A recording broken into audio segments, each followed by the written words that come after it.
ಸ್ವಾಗತ. ಇದೀಗ ಮುಖ್ಯಾಂಶಗಳು. ಚಿಂತಾಮಣಿ ನಗರದ ಪ್ರವಾಸಿ ಮಂದಿರದಲ್ಲಿ ಶುಕ್ರವಾರ ಕರ್ನಾಟಕ ಮಾದರ ಮಹಾಸಭಾದ ಆನ್ಲೈನ್ ಸದಸ್ಯತ್ವ ನೋಂದಣಿ ಅಭಿಯಾನ ಕಾರ್ಯಕ್ರಮವನ್ನು ಹಮ್ಮಿಕೊಳ್ಳಲಾಗಿತ್ತು.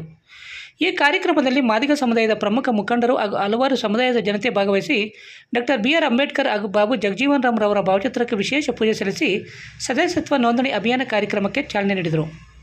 ಸಮುದಾಯದ ಅಭಿವೃದ್ಧಿಗೆ ಸಹಕಾರ ನೀಡಲು ಸದಸ್ಯತ್ವ ಪಡೆಯುವ ಮೂಲಕ ಮಹತ್ವದ ಹಬ್ಬವನ್ನು ಆರಂಭಿಸಿದರು. ಕಾರ್ಯಕ್ರಮದಲ್ಲಿ ಭಾಗವಹಿಸಿದ ಹಲವು ದಲಿತ ಮುಖಂಡರು ಕಾರ್ಯಕ್ರಮವನ್ನು ಉದ್ದೇಶಿಸಿ ಮಾತನಾಡಿ, ಮಾದಿಗ ಸಮುದಾಯ ಶಿಕ್ಷಣ, ಆರ್ಥಿಕ ಸ್ಥಿತಿ ಹಾಗೂ ಸಮಾಜದಲ್ಲಿ ಪ್ರಗತಿಯ ಪಥವನ್ನು ಹೇಗೆ ಬೆಳೆಸಬಹುದು ಎಂಬುದರ ಕುರಿತು ತಮ್ಮ ಅಭಿಪ್ರಾಯಗಳನ್ನು ಹಂಚಿಕೊಂಡರು. ಮಾದಿಗ ಸಮುದಾಯದ ಸದಸ್ಯತ್ವವನ್ನು ಪಡೆಯುವುದು ವಿವಿಧ ಸಾರ್ವಜನಿಕ ಮತ್ತು ಪ್ರಾದೇಶಿಕ ಮಟ್ಟದಲ್ಲಿ ತಮ್ಮ ಹಕ್ಕುಗಳನ್ನು ಸಂಪೂರ್ಣವಾಗಿ ಉಪಯೋಗಿಸುವ ಮತ್ತು ಸಮುದಾಯದ ಚಿಂತನೆಗಳನ್ನು ಮುಂದುವರಿಸಲು ಸಹಕಾರಿ ಎನ್ನುವ ಮಹತ್ವವನ್ನು ವಿವರಿಸಿದರು. ಸಮುದಾಯದ ಏಕತೆ ಮತ್ತು ಅಭಿವೃದ್ಧಿಗೆ ಸಾಧ್ಯವಿರುವ ಮಾರ್ಗಗಳನ್ನು ಚರ್ಚಿಸಿದರು. ನಮ್ಮ ಸಮುದಾಯವನ್ನು ಎಲ್ಲ ರಂಗಗಳಲ್ಲಿ ಉದಯಿಸುವ ಮೂಲಕ ಸಮಾಜದಲ್ಲಿ ಹಕ್ಕುಗಳನ್ನು ಒತ್ತಾಯಿಸಬೇಕಾಗುತ್ತದೆ. ಇದು ಸಾಧ್ಯವಾದರೆ ನಾವು ಮುಂದುವರಿಯಬಹುದಾಗಿದೆ ಎಂದು ಹೇಳಿದರು. ಈ ಕಾರ್ಯಕ್ರಮದ ಮುಖ್ಯ ಉದ್ದೇಶವು ಪ್ರತಿ ಮಾದಿಗ ಕುಟುಂಬವನ್ನು ಸಮುದಾಯದೊಂದಿಗೆ ತಲುಪಿಸಲು ಮತ್ತು ಕರ್ನಾಟಕ ಮಾದರ ಮಹಾಸಭೆಯ ಅನುಕೂಲಗಳನ್ನು ಸರ್ವೇಕ್ಷಣೆಗೆ ಕರೆದುಕೊಂಡು ಬರಲು ಆಗಿತ್ತು. ಮಾದಿಗ ಸಮುದಾಯದ ಎಲ್ಲ ವ್ಯಕ್ತಿಗಳು ತಮ್ಮ ಹಕ್ಕುಗಳನ್ನು ಅರಿತು ಅದರ ಪ್ರಭಾವವನ್ನು ಕಾಪಾಡಲು ಹಾಗೂ ಮತ್ತಷ್ಟು ಸಂಘಟಿತವಾಗಿ ಕೆಲಸ ಮಾಡಲು ಈ ಅಭಿಯಾನ ಪ್ರೇರಣೆ ನೀಡುತ್ತದೆ. ಈ ಸಂದರ್ಭದಲ್ಲಿ ಎಲ್ಲ ಮಾದಿಗ ಸಮುದಾಯದ ಮುಖಂಡರು, ಯುವಕರು ಮತ್ತಿತರರು ಉಪಸ್ಥಿತರಿದ್ದರು. ತಾಲೂಕು ಚಿಕ್ಕಬಳ್ಳಾಪುರ ಜಿಲ್ಲೆ ಆನ್ಲೈನ್ ಸದಸ್ಯತ್ವ ತಾವೆಲ್ಲ ಹೇಗೆಲ್ಲ ಪಡ್ಕೊಳ್ಳುವ ಬಗ್ಗೆ ಇವತ್ತು ವಿಚಾರಗಳು ಮೊದಲನೇಯಾಗಿ ಸ್ವಾಗತಕ್ಕೆ ನಮ್ಮ ಸಮುದಾಯದ ಮುಖಂಡರು ಹಾಗೂ ನಮ್ಮ ಕವಲಿ ಅಣ್ಣನವರಿಗೆ ಮೊದಲನೇಯಾಗಿ ಅವರಿಗೆ ಸ್ವಾಗತವನ್ನು ಬಯಸ್ತಾ ಇದ್ದೀವಿ. ಅದೇ ರೀತಿ ನಮ್ಮ ಮಾದಿಗ ದಂಡೋರದ ಮುಖಂಡರಾಗಿರುವಂತಹ ರಾಮಪ್ಪನವ್ರಿಗೂ ಸಹ ನಾವು ಸ್ವಾಗತವನ್ನು ಕರೆಸ್ತಾ ಇದ್ದೀವಿ. ಆದ್ದರಿಂದ ನಮಗೆ ಮತ್ತೆ ಇನ್ನೊಬ್ಬರು ವಿಶೇಷವಾಗಿ ನಮ್ಮ ಕರ್ನಾಟಕದ ಮಾದಾರ ಸಭಾ ಚಿಕ್ಕಬಳ್ಳಾಪುರ ಜಿಲ್ಲಾ ಅಧ್ಯಕ್ಷರು, ಹಂಗಾಮಿ ಜಿಲ್ಲಾ ಅಧ್ಯಕ್ಷರಾಗಿರುವಂತಹ ಪಟ್ರೇನಹಳ್ಳಿ ಕೃಷ್ಣ ಅವರು ಬಂದಿದ್ದಾರೆ. ಅವ್ರಿಗೂ ಸಹ ಸ್ವಾಗತವನ್ನು ನಾವು ಕೋರ್ತಾ, ಯಾಕಂದರೆ ಇವರು ನಮ್ಮ ಮಾದಿಗ ಮಹಾಸಭಾದ ಜಿಲ್ಲಾಧ್ಯಕ್ಷರಾಗಿ ನಮ್ಮ ಮುಖಂಡರು ಮತ್ತು ನಮ್ಮ ಮಾದಿಗ ಸಮುದಾಯ ಇರುವಂತಹ ಮುಖಂಡರು, ಹಿರಿಯ ಮುಖಂಡರೆಲ್ಲರೂ ಸಹ ಇವರಿಗೆ ಜವಾಬ್ದಾರಿಯನ್ನು ನೀಡಿದ್ದು, ಅವರ ಜವಾಬ್ದಾರಿಯುತವಾಗಿ ಮತ್ತು ಚಿಕ್ಕಬಳ್ಳಾಪುರ ಡಿಸ್ಟಿಕ್ ಉಸ್ತುವಾರಿಯಾಗಿ ಮತ್ತು ಅಧ್ಯಕ್ಷರಾಗಿ ಅವರನ್ನು ನೇಮಕ ಮಾಡಿರುವುದರಿಂದ ಅವರು ಸಹ ಈ ಕಾರ್ಯಕ್ರಮಕ್ಕೆ ಬಂದಿರುತ್ತಾರೆ. ಆದ್ದರಿಂದ ತಡ ಆಗಿದೆ, ಇದು ಅನಿವಾರ್ಯನೂ ಸಹಿತ. ಈಗ ಒಂದೇನೆಂದರೆ, ಈ ಸಭೆ ಮಾಡ್ತಾ ಇರೋ ಉದ್ದೇಶ ನೀವು ಯಾವ ಪಾರ್ಟಿಯಾದರೂ ಇಟ್ಕೊಳ್ಳಿ, ಯಾವ ಪಕ್ಷದಲ್ಲಾದರೂ ಇರಲಿ, ಪಕ್ಷಾತೀತವಾಗಿ ಇದನ್ನು ಯೋಚನೆ ಮಾಡಿರ್ತಕ್ಕಂಥದ್ದು. ಈ ಸಮುದಾಯದ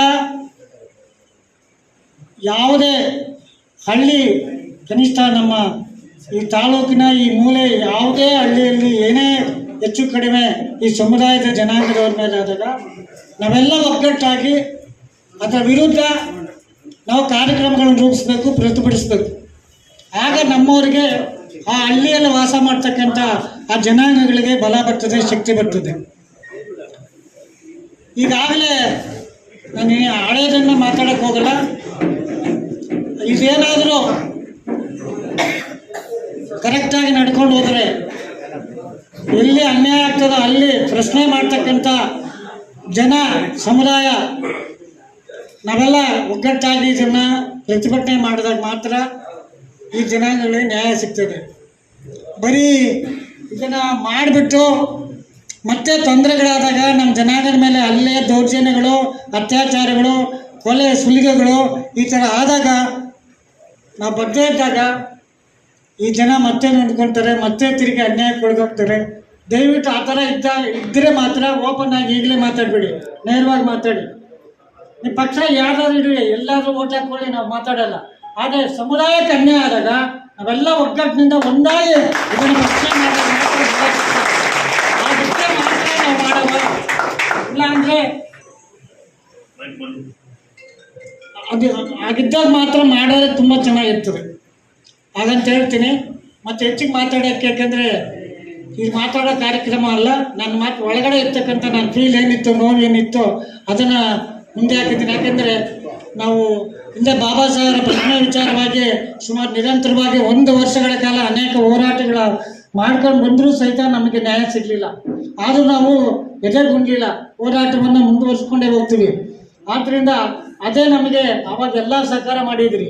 ಮುಂದೇನೋ ಮುಂಜಾನೆ ಇದೇ ರೀತಿ ಅನ್ಯಾಯಗಳಾದ ನೀವು ಸರ್ಕಾರ ಮಾಡ್ತೀರಿ ಅಂತ ಆಸ್ತಾ ನನಗೆ ಈ 2 ಮಾತು ಅವಕಾಶ ಮಾಡಿಕೊಟ್ಟಿದ್ದಕ್ಕೆ ಎಲ್ರಿಗೂ ನಾನು ವರ್ಧಿಸ್ತಾ ನನ್ನ ಮಾತನ್ನು ಮುಗಿಸ್ತಾ ಇದ್ದೀನಿ. ಜೈ ಭಾರತ್, ಜೈ ಪಕ್ಷಕ್ಕೆ ಸೀಮಿತ ಅಲ್ಲ, ನಮ್ಮ ಸಮುದಾಯಕ್ಕೆ ಮಾತ್ರ ಸೀಮಿತ ಅನ್ನೋದು ಇದೊಂದು ಮಾದಾರ ಮಹಾಸಭೆಯಿಂದ ಪ್ರತಿಯೊಬ್ಬ ನಾಗರಿಕರಿಗೂ ಸಹ ನಾವು ತಿಳ್ಕೋಬೇಕಾಗಿದೆ. ಆದ್ದರಿಂದ ನಮ್ಮ ಸಮುದಾಯಕ್ಕೆ ಅತಿಯಾಗಿ ಹಿರಿಯರು ಅವರ ಒಂದು ಮಾರ್ಗದರ್ಶನ ಮತ್ತು ಅವರೊಂದು ಹೋರಾಟಗಳು ಮಾಡುತ್ತಾ ಈ ಸಮುದಾಯ ಅನೇಕ ಶೋಷಿತ ವರ್ಗಗಳಿಗೆ ಅವರೊಂದು ಕೊಡುಗೆ ಒಂದು ಇರೋದ್ರಿಂದ ಅವರಿಗೆ ನಮ್ಮ ಒಂದು ಮಾದಾರ ಮಹಾಸಭೆಯಿಂದ ಅವರಿಗೆ ಧನ್ಯವಾದಗಳನ್ನು ಹೇಳ್ತಾ, ಮತ್ತು ಮತ್ತೊಬ್ಬ ನಮ್ಮ ಮಾದಾರ ಮಹಾಸಭಾದ ಸದಸ್ಯರಾಗಿರುವಂತಹ ಮತ್ತೆ ನಮ್ಮ ರಾಮಪ್ಪನವರು ಒಂದೆರಡು ಮಾತುಗಳನ್ನು ಮಾತಾಡಬೇಕಾಗಿ ಮಹಾಸಭೆಗೆ ಇವತ್ತು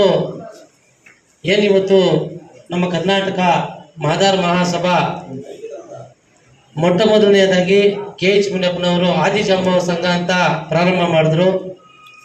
ಆದಿಜಾಂಬವ ಸಂಘ ಪ್ರಾರಂಭ ಮಾಡಿದ್ದ ಒಂದು ಹಿನ್ನೆಲೆಯಲ್ಲಿ ನಮ್ಮ ಕರ್ನಾಟಕ ಸಂಘದಲ್ಲಿ ಆವತ್ತು ಮೆಂಬರ್ಶಿಪ್ ಮಾಡಬೇಕಂತ 35 ವರ್ಷಗಳ ಹಿಂದೆ ಆ ಒಂದು ಪ್ರತಿಫಲ ಇವತ್ತು ನಮ್ಮ ಕರ್ನಾಟಕ ರಾಜ್ಯದಲ್ಲಿ ಏನು ಮಂದಕೃಷ್ಣ ಮಾದಿಗ ನಾಯಕತ್ವದಲ್ಲಿ ನಮ್ಮ ಕೋಲಾರ ಜಿಲ್ಲೆಯಲ್ಲಿ BV ನಾಯಕತ್ವದಲ್ಲಿ ಮತ್ತು ನಮ್ಮ CK ಜಯರಾಮ್ ಅವರೆಲ್ಲ ಈ ಹೋರಾಟ ಮಾಡ್ಕೊಂಡು ಬಂದು ಅವರು ಇವತ್ತು ದಿವಂತರಾಗಿದ್ದಾರೆ. ಅವರ ಹೆಸರಲ್ಲಿ ಎಲ್ಲರೂ ಅವರಿಗೆ ಅವರ ಆರೋಗ್ಯ ಕೊಟ್ಟು ಅವ್ರ ಕುಟುಂಬ ಚೆನ್ನಾಗಿ ಆಗಲಿ ಅಂತ ಈ ಒಂದು ಸಭೆಯಲ್ಲಿ ಹಾರೈಸುತ್ತಾ, ಇವತ್ತು ನಮ್ಮ ಸಭೆ ಏನು ನಾವು ಮೆಂಬರ್ಶಿಪ್ ನೋಂದಣಿಯನ್ನು ಮಾಡಬೇಕಂತ ಹೋರಾಟ ಮಾಡ್ಕೊಂಡು ನಾವು ಇವತ್ತು ಬಂದಿದ್ದೀವಿ. ಇವತ್ತು ಜಯ ಸಿಕ್ಕಿದೆ, ನಮಗೆ ನಮ್ಮ ಮಾದಿಗರಿಗೆ ಜಯ ಸಿಕ್ಕಿದೆ. ಆವತ್ತು 10-15 ಜನ ಹೋರಾಟ ಮಾಡಿಕೊಂಡು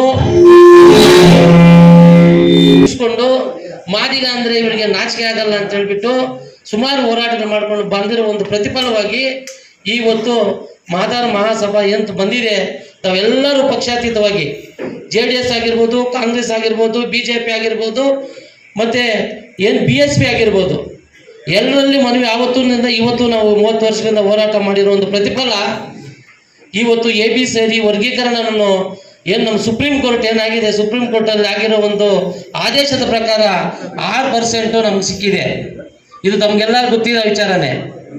ಆದರೂ ಸಹ ನಮ್ಮ ಹೋರಾಟ ಅವಶ್ಯಕತೆ ಇದೆ. ಇವಾಗ ಯಾಕೆ ಅವಶ್ಯಕತೆ ಇದೆ ಅಂದರೆ, ನಾಗಮೋಹನ್ ದಾಸ್ ಅವರು ಏನು ಆದೇಶ ಕೊಟ್ಟಿದ್ದಾರೆ, ಆ ಒಂದು ಆಯೋಗದ ಪ್ರಕಾರ 7.5% ನಮ್ಮ ಮಾದಿಗ ಸಮುದಾಯ ಮಾದಾರ ಸಮುದಾಯಕ್ಕೆ ಬರಬೇಕಾಗಿದೆ. ಈ ಒಂದು ಹೋರಾಟ ನಾವು KH ಮುನಿಯಪ್ಪನವ್ರ ಹತ್ರ ಮತ್ತು ಎಲ್ಲ ಹೋರಾಟಗಳ ಏನು ನಾರಾಯಣಸ್ವಾಮಿ ಅವ್ರ ಹತ್ರ ಎಲ್ಲರೂ ಚರ್ಚೆ ಮಾಡಿದಾಗ ಅವ್ರು ಹೇಳಿದ್ದಾರೆ, ಇವಾಗ ತಕ್ಷಣಕ್ಕೆ ನಮ್ಮ ಏನು ಕಾಂಗ್ರೆಸ್ ಸರ್ಕಾರದಲ್ಲಿ ಯಾವುದು ಒಂದು ಮೀಸಲಾತಿ ನಮ್ಗೆ ಕೊಟ್ಟಿದ್ದಾರೆ ಅದನ್ನು ಸ್ವೀಕರಿಸೋಣ. 6% ಇವತ್ತು ಬಂದಿದೆ, ಮತ್ತೆ ನಾವು ಹೋರಾಟ ಸ್ಟಾರ್ಟ್ ಮಾಡೋಣ. 7.5% 8% ನಮ್ಗೆ ಬರುತ್ತೆ ಅಂತ ಒಂದು ಬೇಸ್ ಹಾಕ್ಕೊಂಡು ಇವತ್ತು ಮೆಂಬರ್ಶಿಪ್ ಏನು ಮಾಡಬೇಕಂತ ಮಾಡಿದ್ದಾರೆ. ಇದಕ್ಕೆ ಎಲ್ಲರೂ ಸಹಕಾರ ಕೊಡಬೇಕು. ಏನು ನಾವು ಎಲ್ಲ ಪಕ್ಷಾತೀತವಾಗಿ ಯಾವುದೇ ಪಕ್ಷದಲ್ಲಿ ನಾವು ಓಟ್ ಹಾಕೋಬೋದು, ಯಾವುದೇ ನಾವು ಸೀಮಿತ ಆಗಿರ್ಬೋದು, ಆದರೆ ಮಾದಿಗರು ಅನ್ನೋ ಒಂದಕ್ಕೆ ನಾವು ಒಗ್ಗಟ್ಟಾಗಬೇಕು. ಒಗ್ಗಟ್ಟು ಹಾಕ್ಕೊಂಡು ಏನು ಮೆಂಬರ್ಶಿಪ್ ನಾವು ಮಾಡಬೇಕು, ಆ ಮೆಂಬರ್ಶಿಪ್ಪನ್ನು ಏನು ಇವಾಗ ನಮ್ಮ ಹಿರಿಯರು ಏನಿದ್ದಾರೆ, ಇವಾಗ ವೆಂಕಣ್ಣನವರು ಮತ್ತು ಜನ ಅವರು ಮತ್ತು ಇಲ್ಲಿಂದ ಹೋರಾಟ ಎಲ್ಲ ಮಾಡ್ಕೊಂಡು ಬಂದಿರ್ತಾರೆ. ನಾರಾಯಣಸ್ವಾಮಿ, ಮುರುಮಲ್ಲ ಮೂರ್ತಿ, ಸೋಮಣ್ಣ ಇದ್ರು. ಮೊದಲು ಸೋಮಣ್ಣ ನಾವು ಮಾಗದೊಡ್ಡ ಕಟ್ಟಿದಾಗ ಸೋಮಣ್ಣ ಅವರು ಅಲ್ಲಿ ಒಂದು ಸಿಲಿಂಡರ್ ಬರಸ್ಟ್ ಆಗೋಯ್ತು.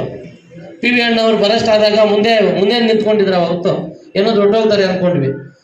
ಇವತ್ತು ಮತ್ತೆ ಯಾರು ನಾಗಪ್ಪ, ಇನ್ನಪ್ಪಲ್ಲಿ ನಾಗಪ್ಪ, ಇವರೆಲ್ಲ ಅವತ್ತು ಬರಸ್ಟ್ ಆದ ತಕ್ಷಣ ನಾವೆಲ್ಲ ಹೋಗ್ಬೇಕಾಗಿತ್ತು. ಅವತ್ತು ಮಾದಿಗೌಡರು ಸ್ಟಾರ್ಟಿಂಗ್ ಮಾಡಿದಾಗ ಆಯ್ತು ನೀವು ಮಾಡಿರಿ ಅಂತ ಹೇಳ್ಬಿಟ್ಟು, ಮತ್ತೆ ಶಿವಣ್ಣ ಅವರು ಏನು ಸಂಗಮ ಶಿವಣ್ಣ ಒಂದಿದ್ರು, ಕಾಲುವಣ್ಣಲ್ಲಿ ಲಾಸ್ಟ್ ಸಭೆ ಮಾಡಿದ್ರು. ನೀವು ಮಾಡ್ತಾ ಇರೋದು ಅವಶ್ಯಕತೆ ಇದೆ, ಮುಂದಿನ ದಿನಗಳಲ್ಲಿ ಮಾದಿಗೌಡರು ನಮ್ಗೆ ಬೇಕಾಗಿದೆ, ನೀವು ಮಾಡ್ರಿ ಅಂತ ಹೇಳಿದ್ರು. ಪಾಪ ಆ ಸಭೆ ಆದ ತಕ್ಷಣ ಮತ್ತೆ ಏನೋ ಪಾಪ ಅವ್ರ ಕಾಲದಿಂದ ಅವ್ರು ಇದಾದ್ರು.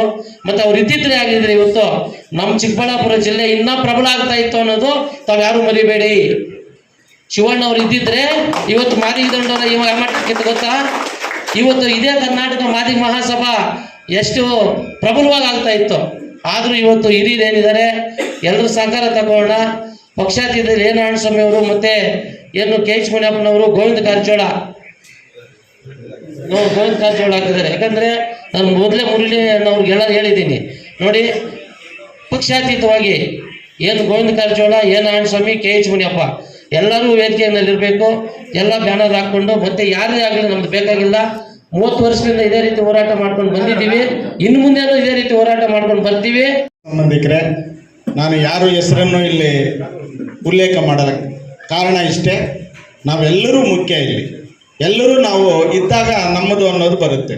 ಹಂಗಾಗಿ ಎಲ್ಲರೂ ಮುಖ್ಯ ಇಲ್ಲಿ. ಇದು ಕೆಲವರಿಗೆ ಅನುಮಾನ ಇರ್ಬೋದು, ಏನಪ್ಪ ಇದು ಮಾದಾರ ಮಹಾಸಭಾ, ಮಾದಿಗ ದಂಡೋರ, ಬೇರೆ ಬೇರೆ ಸಂಘಟನೆಗಳ ಥರ ಇದು ಒಂದು ಸಂಘಟನೆನೇನೋ ಅಂತ ತಾವು ಅಂದ್ಕೊಂಡಿರ್ಬೋದು. ಇದು ಪಕ್ಷಾತೀತವಾಗಿ ಅಂದರೆ ಕಾಂಗ್ರೆಸ್ಸು, JDS, BJP ಎಲ್ಲ ನಮ್ಮ ಸಮುದಾಯದ ಹಿರಿಯರು ಒಂದು ಕಡೆ ಸೇರಿಕೊಂಡು 2015ರಲ್ಲಿ ಈ ಒಂದು ಮಾದಾರ ಮಹಾಸಭಾ ಅಂತ ಕಟ್ಟಿದ್ದಾರೆ. ಅಂದರೆ ಇದಕ್ಕೆ ಕಟ್ಟಿರ್ತಕ್ಕಂಥ ಉದ್ದೇಶ ಮತ್ತು ಇದಕ್ಕೆ ಮೆಂಬರ್ಶಿಪ್ ಆಗಬೇಕಾದಂಥ ಅವಶ್ಯಕತೆ ಮತ್ತು ಇದರಿಂದ ನಮಗೇನು ಅನುಕೂಲ, ಇದನ್ನು ನಮಗೆ ಕ್ವಶನ್ ಆಗಿ ಕಾಡ್ತವೆ. ಎಲ್ಲರಿಗೂ ಕಾಡುವಂಥ ಪ್ರಶ್ನೆ ಇದು. ಇದು ಬೇರೆ ಮುಂದುವರೆದ ಸಮುದಾಯಗಳ ರೀತಿಯಲ್ಲಿ ಈಗ ರಾಜ್ಯದಲ್ಲಿ ಒಕ್ಕಲಿಗರ ಸಂಘ ಇದೆ. ಅದಕ್ಕೆ ತಾಲೂಕು ಜಿಲ್ಲೆಯಲ್ಲಿ ಡೈರೆಕ್ಟರ್ಗಳ ಆರಿಸಿ ಹೋಗ್ತಾರೆ. ಅದೇ ರೀತಿ ಕುರುಬರ ಸಂಘ ಇದೆ, ಅದಕ್ಕೂ ಸಹ ಒಂದು ನೆಲೆ ಇದೆ ಬೆಂಗಳೂರಲ್ಲಿ. ತನ್ನದೇ ಆದಂಥ ಇನ್ಸ್ಟಿಟ್ಯೂಷನ್ಗಳು ಕಟ್ಟಿದ್ದಾರೆ, ತನ್ನದೇ ಆದಂಥ ಮೆಡಿಕಲ್ ಕಾಲೇಜುಗಳಿದ್ದಾವೆ, ತನ್ನದೇ ಆದಂಥ ವಿದ್ಯಾಸಂಸ್ಥೆಗಳಿದ್ದಾವೆ. ಎಲ್ಲ ಜಾತಿಗಳ ಒಂದು ಇದಿದ್ದಾವೆ, ಸಂಸ್ಥೆಗಳಿದ್ದಾವೆ. ಆದರೆ ಎಷ್ಟೋ ವರ್ಷಗಳಿಂದ ನೊಂದು ಬೆಂದಿರ್ತಕ್ಕಂಥ ನೊಂದವರಲ್ಲಿ ನೊಂದವರು ನಾವು. ಇದನ್ನು ನಾವು ಅರ್ಥ ಮಾಡ್ಕೋಬೇಕು. ನೊಂದವರಲ್ಲಿ ನೊಂದವರು ನಾವು. ಹಂಗಾಗಿ ಈ ಸಮಾಜಕ್ಕೆ ಏನಾದರೂ ಒಂದು ಗಟ್ಟಿಯಾದಂಥ ಬುನಾದಿ ಹಾಕಬೇಕು, ಗಟ್ಟಿಯಾದಂಥ ಒಂದು ನೆಲೆ ಕಂಡುಕೊಡ್ಬೇಕು ಅಂತೇಳಿ ನಮ್ಮ ಹಿರಿಯರು 10-15 ವರ್ಷಗಳಿಂದ ಎಲ್ಲರನ್ನೂ ಒಗ್ಗೂಡಿಸ್ಕೊಂಡು ಒಂದು ಕಡೆ ಸೇರಿಸ್ಕೊಂಡು ಚರ್ಚೆಗಳ ಮೇಲೆ ಚರ್ಚೆಗಳಾಗಿ ಇದಕ್ಕೆ ಮಾದಾರ ಮಹಾಸಭಾ ಅಂತ ಒಂದು ರೂಪ ಕೊಟ್ಟಿದ್ದಾರೆ. ಇದು ಮಾದಾರ ಅನ್ನೋದಕ್ಕಿಂತ ಮಾದಿಗ ಅಂತಂತ ಯಾಕಂದ್ರೆ, ಮಾದಿಗ ಅಂದ್ರೆ ಅದೊಂಥರ ಡೈರೆಕ್ಟ್ ವರ್ಡ್ ಆಗ್ತದೆ. ಮಾದಾರ ಅಂದ್ರೆ ಅದಕ್ಕೊಂದು ಇದ್ವತ್ವಾದಂಥ ಪದ ಅಂತ ಹೇಳ್ಬಿಟ್ಟು ಎಲ್ಲರೂ ಇವರು ಮಾದಾರ ಮಹಾಸಭಾ ಅಂತ ಮಾಡಿದ್ದಾರೆ. ಮತ್ತೆ ಇದಕ್ಕೆ ಯಾವುದೇ ಆದಂಥ ಇದಿಲ್ಲ. ನಮ್ಮ ಹಿರಿಯರು ಇನ್ನೂ ಅನೇಕ ಜನ ಇಲ್ಲಿ ಬರಬೇಕು, ಆದರೆ ಅವ್ರನ್ನೆಲ್ಲ ಒಟ್ಟುಗೂಡಿಸ್ಕೊಂಡು ನಾವು ಮುನ್ನೋಗಬೇಕಾಗಿದೆ ಈ ಒಂದು ಸದಸ್ಯತ್ವ ಅಭಿಯಾನದಲ್ಲಿ. ಕಾರಣ ಏನಪ್ಪ ಅಂದರೆ, ಇಲ್ಲಿಂದ ಮುಂದಿನ ದಿನಗಳಲ್ಲಿ ಈ ತಾಲೂಕಿಂದ ಒಬ್ಬ ಸದಸ್ಯರ ಆಯ್ಕೆಯಾಗಿ ಹೋಗ್ತಾರೆ ಜಿಲ್ಲೆಗೆ, ಜಿಲ್ಲೆಯಿಂದ ಮತ್ತೆ ಒಬ್ಬರು ಆಯ್ಕೆ ಆಗ್ತಾರೆ ರಾಜ್ಯಕ್ಕೆ. ಇದು ಒಂಥರ ಸಿಸ್ಟಮ್ ಇರುತ್ತದೆ. ಯಾವುದೇ ರೀತಿಯಾದಂಥ ಇದರಲ್ಲಿ ಅನುಮಾನಕ್ಕೆ ಆಸ್ಪದ ಇಲ್ಲ. ಯಾರು ಆಯ್ಕೆ ಆಗಿರ್ತಾರೋ, ಆಯ್ಕೆ ಆಗಿರ್ತಕ್ಕಂಥವರು ಅದರಲ್ಲಿ ಮೆಂಬರ್ಶಿಪ್ ತಗೊಂಡು ರಾಜ್ಯ ಮಟ್ಟಕ್ಕೆ ಹೋಗ್ತಾರೆ.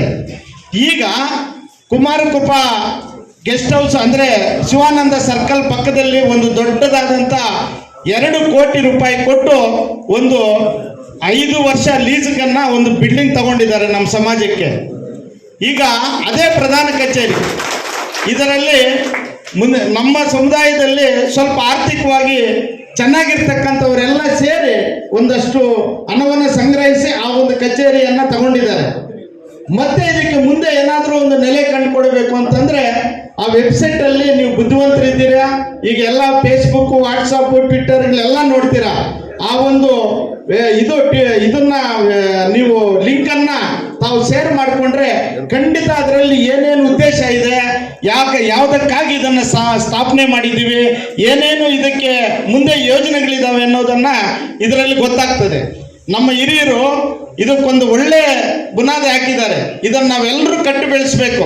ನಾವು ಕಾಂಗ್ರೆಸ್ಸಲ್ಲಿ ಇರಲಿ, BJPಯಲ್ಲಿ ಇರಲಿ, JDS ಅಲ್ಲಿ ಇರಲಿ, ಯಾವುದೇ ಸಂಘಟನೆಗಳಲ್ಲಿರಲಿ, ಆದರೆ ನಮ್ಮದು ಅನ್ನೋದೊಂದು ಸದಸ್ಯತ್ವ ಇದ್ದರೆ ನಮ್ಮ ಸಮಾಜದಕ್ಕೋಸ್ಕರ ನಾವು ಇದ್ದೀವಿ ಅನ್ನೋದೊಂದು ಭಾವನೆ ನಮ್ಮಲ್ಲಿ ಇರಬೇಕು ಅಂತ ಇದನ್ನು ಕಟ್ಟಿರೋದು. ಈಗ ಒಳ ಮೀಸಲಾತಿ ಬಗ್ಗೆ ನಮ್ಗೆಲ್ಲರಿಗೂ ಒಳ ಮೀಸಲಾತಿ ಬಂದಿದೆ ಅಂತ ನಾವೆಲ್ಲರೂ ಇದು ಮಾಡ್ತಾ ಇದ್ದೀವಿ, ಏನೋ ಸಂತೋಷ ವ್ಯಕ್ತಪಡಿಸ್ತಾ ಇದ್ದೀವಿ. ಆದರೆ ನಾನೊಂದು ಸಣ್ಣ ವಿಚಾರ ಹೇಳ್ತೀನಿ. 1900 ಜನ ಇಂಜಿನಿಯರ್ಗಳಿದ್ದಾರೆ. ಯಾರು? ನಮ್ಮ ಸೋದರ ಸಮಾಜದವರು. ನಾವಿರ್ತಕ್ಕಂಥ ಇಂಜಿನಿಯರ್ಗಳ ಸಂಖ್ಯೆ ಎಷ್ಟು ಗೊತ್ತಾ? ಕೇವಲ 260. ಇದನ್ನು ನೀವು ಪ್ರಶ್ನೆ ಮಾಡ್ಕೋಬೇಕು. ಯಾಕೆ ಈ ತಾರತಮ್ಯ ಯಾಕೆ ಅಂದರೆ ನಮ್ಮಲ್ಲಿ ವಿದ್ಯಾರ್ಜನೆ ಇಲ್ಲ. ನಮ್ಮಲ್ಲಿ ಒಂದು ದೃಢ ಸಂಕಲ್ಪ ತಗೊಂಡು ನಾವು ಓದಬೇಕು, ನಮ್ಮ ಮಕ್ಕಳನ್ನ ಏನೇ ಆಗಲಿ ಓದಿಸ್ಬೇಕು ಅನ್ನುವಂಥ ಒಂದು ಛಲ ನಮ್ಮಲ್ಲಿ ಬರಬೇಕು. ನಾವು ಓದಿಲ್ಲ, ನೌಕರಿ ಪಡ್ಕೊಂಡಿಲ್ಲ, ಆದರೂ ನಮಗೆ ನಮ್ಮದೇ ಆದಂಥ ಒಂದು ಆರ್ಥಿಕ ಒಂದು ಸಾಮಾಜಿಕ ಹಿನ್ನೆಲೆ ಇರೋದ್ರಿಂದ ನಮಗೆ ಮೀಸಲಾತಿ ಬೇಕು ಅಂತ ನಾವು ಹೋರಾಟ ಮಾಡಿದ್ದೀವಿ, ಮೀಸಲಾತಿ ಪಡ್ಕೊತಾ ಇದ್ದೀವಿ. ಇವತ್ತು ಅದು ಕಾನೂನುಬದ್ಧವಾಗಿಯೂ ಆಗ್ತಾ ಇದೆ. ಆದರೆ ನಮ್ಮ ಜವಾಬ್ದಾರಿ ಭಾಳ ಇದೆ. ನಾವು ಕೂಲಿ ಮಾಡ್ತೀವೋ ಏನು ಕೆಲಸ ಮಾಡ್ತೀವೋ ಗೊತ್ತಿಲ್ಲ, ನಮ್ಮ ಮಕ್ಕಳನ್ನ ಅಟ್ಲೀಸ್ಟ್ ಡಬಲ್ ಡಿಗ್ರಿಗಳು ಮಾಡಿಸ್ಬೇಕು ಒಬ್ಬೊಬ್ಬ ಮನೆಯಲ್ಲಿ. ಇದು ನಮ್ಮ ಆದ್ಯ ಕರ್ತವ್ಯ. ಈ ಓದಿದಾಗ ಮಾತ್ರ ನಮಗೆ ಗೌರವ ಎಲ್ಲವೂ ಸಿಗುತ್ತೆ. ಅಂಬೇಡ್ಕರ್ ಅವರಿಗೆ ಓದಿದ್ದಕ್ಕೋಸ್ಕರ ಅವ್ರನ್ನ ಇವತ್ತು ನಾವು ದೇವರಾಗಿ ಪೂಜೆ ಮಾಡ್ತಾ ಇದ್ದೀವಿ. ಆ ಓದು ನಮ್ಮಲ್ಲಿದ್ದರೆ ಮಾತ್ರ ನಮ್ಮ ಸಮಾಜವನ್ನು ಕಟ್ಟಕ್ಕಾಗುತ್ತೆ, ನಮ್ಮ ಮನೆಯನ್ನು ಉದ್ಧಾರ ಮಾಡ್ಕೊಳ್ಳೋಕ್ಕಾಗುತ್ತೆ, ನಮ್ಮ ಸಮಾಜವನ್ನು ನಾವು ಉದ್ಧಾರ ಮಾಡೋಕ್ಕಾಗುತ್ತೆ. ಬೇರೆಯವರ ಸಮಾಜವನ್ನು ನಾವು ದೂಷಣೆ ಮಾಡೋದಕ್ಕಿಂತ ನಮ್ಮ ಸಮಾಜದಲ್ಲಿ ನಮ್ಮ ಜವಾಬ್ದಾರಿ ಏನು, ನಮ್ಮ ಮಕ್ಕಳನ್ನ ನಾವು ಯಾವ ಮಟ್ಟಕ್ಕೆ ಬೆಳೆಸ್ತಾ ಇದ್ದೀವಿ. ಇವತ್ತು ಹಿಂದೆ ಒಂದು 15-20 ವರ್ಷಗಳ ಹಿಂದೆ ನಮ್ಮ ಸಮಾಜದಲ್ಲಿ ಅಪರೂಪಕ್ಕೆ ಯಾರೋ ಒಬ್ಬರೋ ಇಬ್ಬರೋ IAS KS ಮಾಡ್ತಾ ಇದ್ರು. ಆದರೆ ಈಗ ಏನು ಟೆಕ್ನಾಲಜಿ ಬರ್ತಾ ಇದೆ, ಏನು ಇವತ್ತು ನಾವು ಮುಂದುವರಿತಾ ಇದ್ದೀವಿ. ಆದರೆ ಮುಂದುವರಿತಾ ಇದ್ದಂಗೆಲ್ಲ ನಮ್ಮ ಸಮಾಜ ಹಿಂದಕ್ಕೆ ಹೋಗ್ತಾ ಇದೆ. ಒಬ್ಬರು ಇವತ್ತು IAS ಆಫೀಸರ್ಸ್ ಇಲ್ಲ, ಒಬ್ಬರು IFS ಆಫೀಸರ್ಗಳಿಲ್ಲ, ಒಬ್ಬರು KS ಆಫೀಸರ್ಗಳಿಲ್ಲ, ಒಬ್ಬರು ಗ್ರಾಜುಯೇಟ್ಗಳಿಲ್ಲ. ಈ ಥರ ಆದರೆ ನಮ್ಮ ಸಮಾಜವನ್ನು ನಾವು ಮುಂದಕ್ಕೆ ತಗೊಂಡು ಹೋಗೋದು ಹೆಂಗೆ? ಈಗ ಮುಂದುವರೆದ ಸಮಾಜಗಳು ಅವರದೇ ಆದಂಥ ಆಲೋಚನೆಗಳಿದ್ದಾವೆ, ಅವರದೇ ಆದಂಥ ಒಂದು ರೂಪರೇಖೆಗಳಿದ್ದಾವೆ, ಅವರದೇ ಯೋಜನೆಗಳಿದ್ದಾವೆ. ನಮಗಿಲ್ಲ. ಅದಕ್ಕೋಸ್ಕರ ಕಟ್ಟಿರ್ತಕ್ಕಂಥದ್ದು ಇದು ಮಾದಾರ ಮಹಾಸಭಾ. ಯಾಕಪ್ಪ ಇದು ಅಂದರೆ ಇದಕ್ಕೆ ಮೆಂಬರ್ಶಿಪ್ಪು ಸಾಮಾನ್ಯ ಸದಸ್ಯತ್ವ 500, ಅಜೀವ ಸದಸ್ಯತ್ವ 10,000 ಮತ್ತು ಬೇರೆ ಸದಸ್ಯತ್ವ 25,000. ಈ ಥರ 1 ಲಕ್ಷ 5 ಲಕ್ಷದವರೆಗೂ ಆ ಮೆಂಬರ್ಶಿಪ್ ಇದೆ. ನಾವು ಎಲ್ಲರೂ 500 ರೂಪಾಯಿ ಕನಿಷ್ಠ ಸಾಮಾನ್ಯ ಸದಸ್ಯತ್ವ ಪಡ್ಕೋಬೇಕು ಅಂತ ನನ್ನ ಮನವಿ. ಕಾರಣ ಏನಪ್ಪ ಅಂದರೆ ನಾವು ಭಾನುವಾರ ಬಂದರೆ ನಮ್ಮ ಮನೆ ಕನಿಷ್ಠ 5 ಜನ ಇದ್ದರೂ 2 kg ನಾವು ಮಟನ್ ತಗೊಂಡು ಹೋಗ್ತೀವಿ. ಒಂದು ದಿನ ಮಾಂಸದ ದುಡ್ಡ್ರಿ, ಒಂದು ದಿನ ಮಾಂಸದ ದುಡ್ಡು ನಮ್ಮ ಸಮಾಜಕ್ಕೆ ಕೊಡ್ರಪ್ಪ, ಆ ಮೆಂಬರ್ಶಿಪ್ ತಗೊಳ್ರಿ. ಒಂದು ದಿನ ಬಂದು ಓಟ್ ಹಾಕಿ, ನಮ್ಮ ಸಮಾಜದವ್ರು ಯಾರು ಇರ್ತಾರೋ ಒಳ್ಳೆಯವರು ಅವ್ರನ್ನ ಆರಿಸಿ ಕಳಿಸಿ, ಅವರಿಂದ ನಾವು ಏನಾದರೂ ಮುಂದೆ ಉಪಯೋಗ ಆಗುತ್ತೆ. ಆಮೇಲೆ ನಾನು ಎಲ್ಲರಲ್ಲೂ ನಮ್ಮ ಸಮಾಜದವ್ರನ್ನ ಕಳಕಳಿಯಾಗಿ ಬೇಡ್ಕೊತೀನಿ, ದಯವಿಟ್ಟು ನಮ್ಮನ್ನು ನಾವು ಗೌರವಿಸ್ಕೊಳ್ಳೋದನ್ನು ಕಲಿಬೇಕು. ನಮ್ಮನ್ನು ನಾವು ಗೌರವಿಸ್ಕೊಳ್ಳಿಲ್ಲ ಅಂದರೆ ಇನ್ಯಾರಿಗೆ ಗೌರವಿಸ್ತಾರೆ ನಮ್ಮನ್ನು? ನಾವು ನಮ್ಮ ಸಮಾಜದವ್ರನ್ನೇ ಡಿಗ್ರೇಡ್ ಮಾಡೋದು. ಅವ್ರು ಸರಿ ಇಲ್ಲ ಬಿಡು, ಇವನು ಸರಿ ಇಲ್ಲ ಬಿಡು, ಇನ್ನೊಬ್ಬರು ಸರಿ ಇಲ್ಲ ಬಿಡು ಅಂತ. ಈ ಥರ ನಮ್ಮನ್ನು ನಾವೇ ಇದನ್ನು ಮಾಡ್ಕೊಂಡು ಹೋಗ್ತಾ ಇದ್ರೆ ನಮ್ಮನ್ನು ಸರಿ ಮಾಡೋರು ಯಾರು? ಹಂಗಾಗಿ ದಯವಿಟ್ಟು ಇದು ಬಹಳ ಉತ್ತಮವಾದಂಥ ಯೋಜನೆಗಳನ್ನು ಹಾಕ್ಕೊಂಡಿದ್ದಾರೆ. ಏನಪ್ಪ ಅಂತಂದರೆ ಕನಿಷ್ಠ 25 ಎಕರೆ ಜಮೀನನ್ನು ದೊಡ್ಡಬಳ್ಳಾಪುರ ಹತ್ರ ಒಂದು ಸರ್ಕಾರದ ಜಮೀನನ್ನು ತಗೊಳ್ಳೋದಕ್ಕೆ ನಮ್ಮ ಈ ಮಾದಾರ ಮಹಾಸಭಾ ಅಧ್ಯಕ್ಷರು ಸದಸ್ಯರು ಎಲ್ಲರೂ ಸೇರಿಕೊಂಡು ಭಾಳ ಕಷ್ಟಪಟ್ಟು ಅದನ್ನು ಈಗ ಮುನ್ನಡೆಸೋದಕ್ಕೆ ಭಾಳ ಚರ್ಚೆಗಳು ಮತ್ತು ಭಾಳ ನಿನ್ನೆ ತಾನೇ ಕಾರ್ಯಕಾರಿ ಸಭೆ ಆಗಿದೆ ಬೆಳಗಾವಿಯಲ್ಲಿ. ಆ ಸಭೆ ಮಾಡಿರೋದು ಎಲ್ಲರೂ ಸೇರ್ಕೊಂಡಿದ್ದಾರೆ. ಕಾರಣ ಏನು? ಇದಕ್ಕೇನಾದರೂ ಒಂದು ದಾರಿ ಕಂಡುಹಿಡಿಬೇಕು. ಇವಾಗ ಒಳ ಮೀಸಲಾತಿ ನಾವು ತಗೊತಾ ಇದ್ದೀವಿ, ಪೋಸ್ಟ್ಗಳು ಗೌರ್ಮೆಂಟ್ ಅವ್ರು ಕಾಲ್ಫರ್ ಮಾಡ್ತಾರೆ. ನಮ್ಮ ಸಮಾಜದಲ್ಲಿ ಆ ಪೋಸ್ಟ್ಗಳಿಗೆ ತಕ್ಕಂಗೆ ಅರ್ಹತೆ ಇಲ್ಲದೆ ಇರುವಂಥ ವಿದ್ಯಾರ್ಥಿಗಳು ಸಿಗ್ತಾ ಇದ್ರೆ ಅದನ್ನು ಬೇರೆ ಸಮಾಜದವರಿಗೆ ಹೋಗ್ತದೆ. ಇದನ್ನು ಅರ್ಥ ಮಾಡ್ಕೋಬೇಕು. ಒಳ ಮೀಸಲಾತಿ ಕೊಟ್ಟಿದ್ದಾರೆ ಅಂದರೆ ನಮ್ಮಲ್ಲಿ 6% ಎಲ್ಲಿ ಇರ್ತಕ್ಕಂಥ ಜನ ಆ ನೌಕರಿಯನ್ನು ತಗೊಂಡ್ರೆ ಓಕೆ. ನೌಕರಿಗೆ ಸಿಗಲಿಲ್ಲ ಅಂದರೆ ಈ ಸಮಾಜದಲ್ಲಿ ಅಂತಹ ಪೋಸ್ಟ್ಗೆ ಅರ್ಹತೆ ಇರೋರು ಇಲ್ಲ ಅಂತೇಳಿ ಅರ್ಹತೆ ಇರೋರಿಗೆ ಬೇರೆಯವ್ರಿಗೆ ಕೊಡ್ತಾರೆ. ಇದನ್ನು ದಯವಿಟ್ಟು ನಾವು ಮಾಡಬಾರ್ದು. ಇವತ್ತಿಂದಾನೇ ನಮ್ಮ ಸಮಾಜವನ್ನು ನಾವು ಏನೇ ಆಗಿರಲಿ, ಯಾವರೇ ಇರಲಿ, ಎಲ್ಲರನ್ನು ಪ್ರೀತಿಯಿಂದ ಕಾಣೋಣ, ಗೌರವಿತವಾಗಿರೋಣ, ಮತ್ತೆ ನಾವು ಹೆಚ್ಚಿಗೆ ಓದುವ ಕಡೆ ನಮ್ಮ ಗಮನ ಕೊಡೋಣ ಅಂತ ಹೇಳ್ತಾ, ತಾಲೂಕಲ್ಲಿ ನಾವು 35ರಿಂದ 40 ಸಾವಿರ ಜನಸಂಖ್ಯೆ ಇದ್ದೀವಿ. ಈ ಜನಸಂಖ್ಯೆಗೆ ಕನಿಷ್ಠ 2,000 ಮೆಂಬರ್ಶಿಪ್ಪನ್ನು ನಾವು ಈ ತಾಲೂಕಿಂದ ಮಾಡಿಸ್ಕೊಡ್ಲೇಬೇಕು. ಅದಕ್ಕೆ ಈಗಾಗಲೇ ನೌಕರರು ನಾವು ಯಾರು ಇದರಲ್ಲಿ ಮೆಂಬರ್ಶಿಪ್ ಆಗಬಾರ್ದು ಅಂತ ಒಂದು ನಿಯಮ ಇಟ್ಟಿದ್ದಾರೆ. ಆದರೆ ನೌಕರರೇ ಮುಂದೆ ನಿಂತು, ಈಗ ಮೊನ್ನೆ ಬಾಗೇಪಲ್ಲಿಯಲ್ಲಿ ಎಲ್ಲ ನೌಕರರೇ ಮುಂದೆ ನಿಂತು ನಮ್ಮ ಸಮಾಜದ ಸದಸ್ಯತ್ವವನ್ನು ಮಾಡ್ತಾ ಇದ್ದಾರೆ. ಈಗ ನಾವು ಬೇರೆ ಈಗ ಗ್ರಾಮಾಂತರ ಮಟ್ಟದಲ್ಲಿ ಇನ್ನೊಂದು ಸಭೆಯನ್ನು ಮಾಡ್ತಾ ಇದ್ದೀವಿ.